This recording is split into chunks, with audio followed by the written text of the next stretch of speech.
Olá pessoal, meu nome é Ricardo Zaya, eu sou engenheiro mecânico, eu já trabalho na área de ar-condicionado aí há mais de 30 anos, em projetos, instalação, manutenção, já fui docente do curso profissionalizante, e aí eu vim aqui para compartilhar um pouco com vocês sobre aquilo que eu aprendi ao longo do tempo, ok?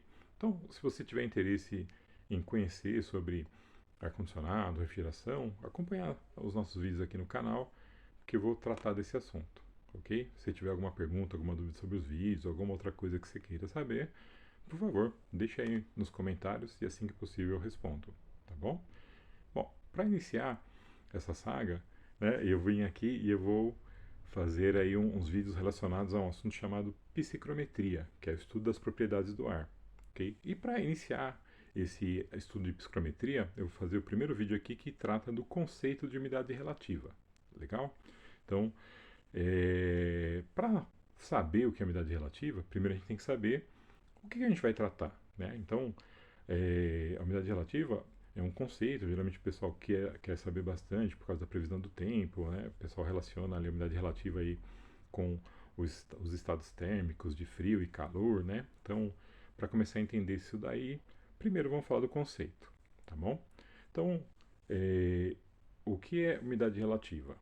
Ela é uma relação que nós temos entre o vapor de água que tem no ar, que existe ali numa certa amostra, em relação ao máximo que eu posso ter numa determinada temperatura.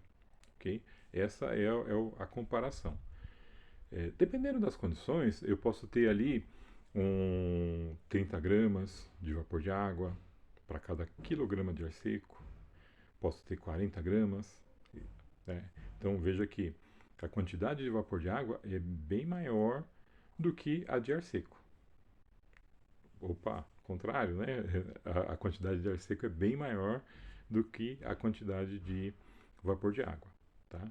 Então, nós estamos comparando aí, 30 gramas de vapor de água para 1000 gramas de ar seco, ok? Bom, o que acontece? Então, se eu tenho uma condição, uma amostra de ar que pode ter no máximo 30 gramas de vapor de água. Vamos pensar numa situação onde eu vou aumentando a quantidade de vapor de água que tem nessa amostra. Então, se por exemplo eu posso ter no máximo 30 gramas e tenho lá 10 gramas, então se eu fizer a conta de 10 dividido por 30, eu vou achar ali percentualmente aí um valor de 33%, ok? Se a quantidade de vapor de água aumentar, for para 20 gramas, e eu fizer essa conta, 20 dividido por 30, eu vou encontrar aí 66%. E se a quantidade de vapor de água chegar a 30, né, onde o máximo é 30, eu começo a ter condensação. Qualquer quantidade adicional de água que entrar nessa amostra de água, ela vai se condensar. Por quê? Porque ela atingiu o máximo, aquilo que a gente chama de estado de saturação.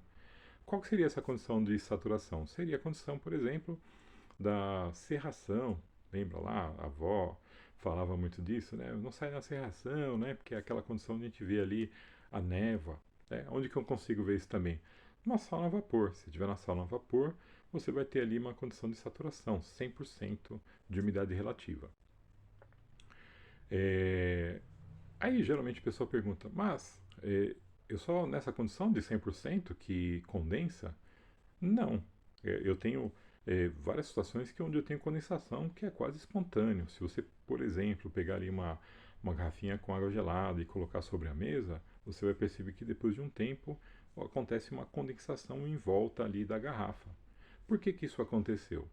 Porque a quantidade de vapor de água que tem no ar, ela define uma propriedade que a gente chama de temperatura do ponto de orvalho.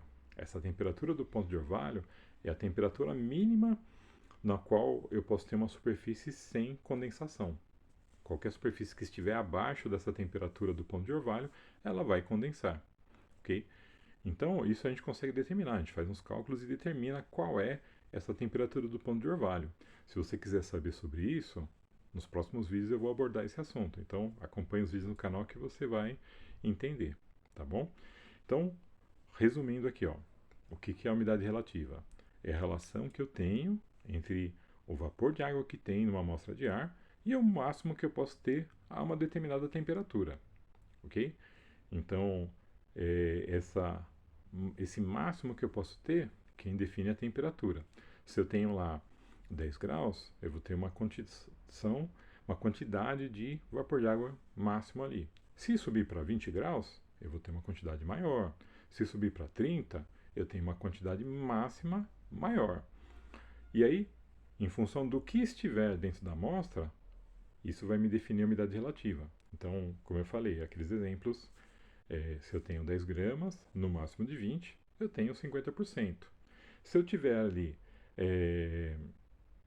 15 gramas, no máximo de 30, eu vou ter 50% também. Então perceba que o percentual de umidade relativa, ele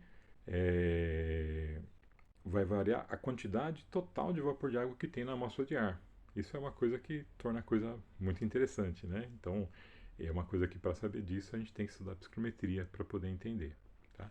Mas o importante é que você comece a entender isso que eu comentei agora, tá? Esse conceito.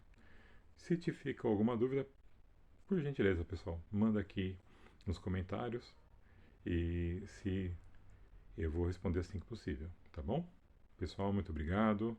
Espero estar junto com vocês aí nessa nossa jornada. Se você gostou, dá um like, compartilha com os colegas e a gente vai se falando por aí. Valeu!